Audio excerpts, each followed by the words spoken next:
स्वीटे बाळा, आत्या तुम्ही कसं काय ओळखलं मला? अगं माझ्या घरच्या लक्ष्मीच्या पावलाची चाहूल म्या नाही ओळखणार तर कोण ओळखणार ग?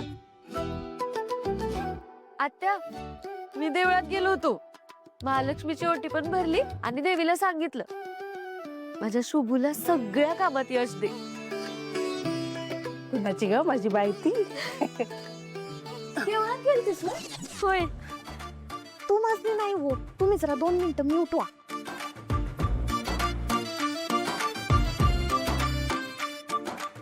बर स्वीटे, हा तुला एक सांगू काय? बोला की. तुझं लगीन जर खरंच आमच्या शुभूशी झालं की नाही तर आम्ही सौतावून अनवाणी जाऊ महालक्ष्मीला आणि खडा नारळाची वटी भरू. कारण तू आमच्या घरात सून म्हणून आलीस का नाही तर आम्ही बी लवकरच सासरी जाऊ शकू आमच्या. हा, मी पण माझ्या घरच्यासनी सांगून टाकले लगीन करेन तर फक्त शुभू सोबतच. अरे वा देवी आई, ऐकतेस ना वा? आमच्या शुभूच्या डोक्यात बी या स्वीटीशी लग्न करण्याचा विचार लवकर येऊ दे बाई. अजून एक घेते. हा, एक काय 2 घ्या की. एक काम करा, सगळंच घ्या आणि वाटा पण प्रसाद. हा बोला की. आत्या हे शुभूचं शर्ट आहे ना व? होय. मी करू इस्त्री? अगं तुला कशाला त्रास, मी करते की.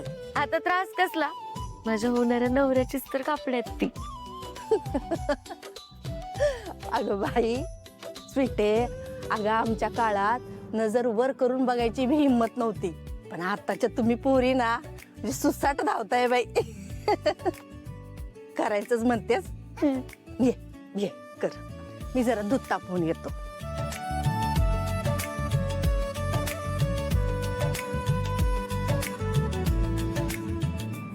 शुभू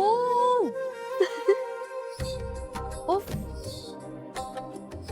माय मिस्टर भाडे करू,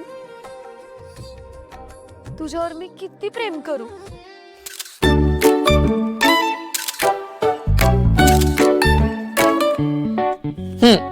आता फोटो आपण पाठवूया सानिकाला आणि बघूया ती काय म्हणते.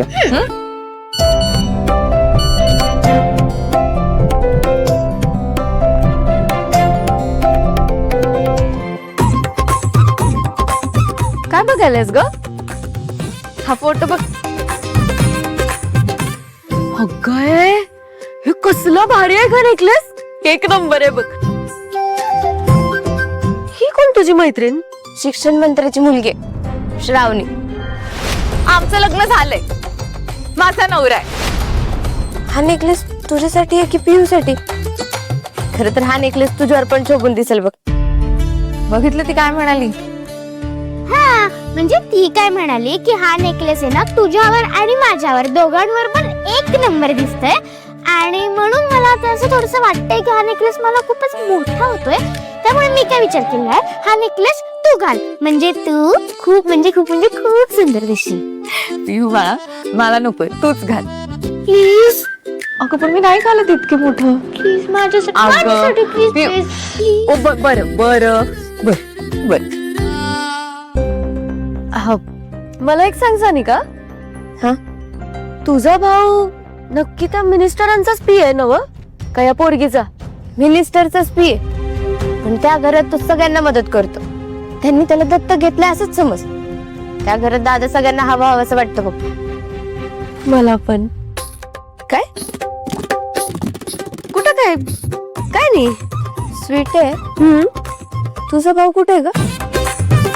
तो पण देवळात गेला होता ना? नाही तो. एक मिनिट, तू माझ्या भावाबद्दल एवढी कशाला चौकशी करायलास ग? तुझा मामा तुझ्यावर खूप प्रेम करतो याचा अर्थ असा नाही की त्याची मुलं तुझ्यावर तेवढंच प्रेम करतील. शेवटी ती त्याची मुलगी आहे. हे बघ मोक्षा, तू श्रावणीला अजिबात आवडत नाहीस. प्लीज समजून घे.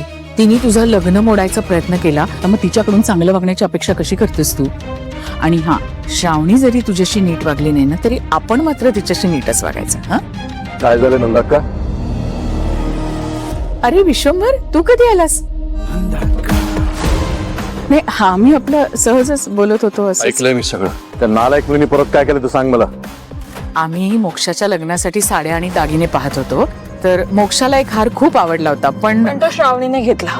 मी तिला म्हणाले की मी हा लग्नात घालेन, तर ती मला म्हणाली की तू दुसरा घे आणि निघून गेली. श्रावणी ताई, हा नेकलेस आहे ना तू तुलाच ठेव, तुझ्यावर खूप छान दिसतोय.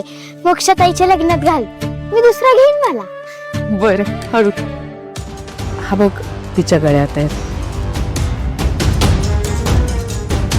हाच तो हार जो तिने गळ्यात घातलाय. मी काय म्हणते मोक्षा, जाऊ दे ना, आपण तुझ्यासाठी दुसरा हार घेऊ ना, तो राहू दे तिच्यासाठी.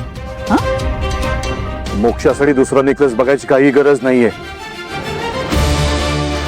मोक्षाला आवडला ना तो नेकलेस, बाई कसा घेऊ शकते?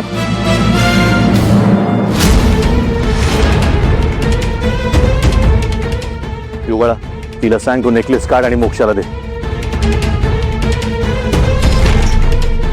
काय म्हणतोय मी, ऐकू येत नाहीये का?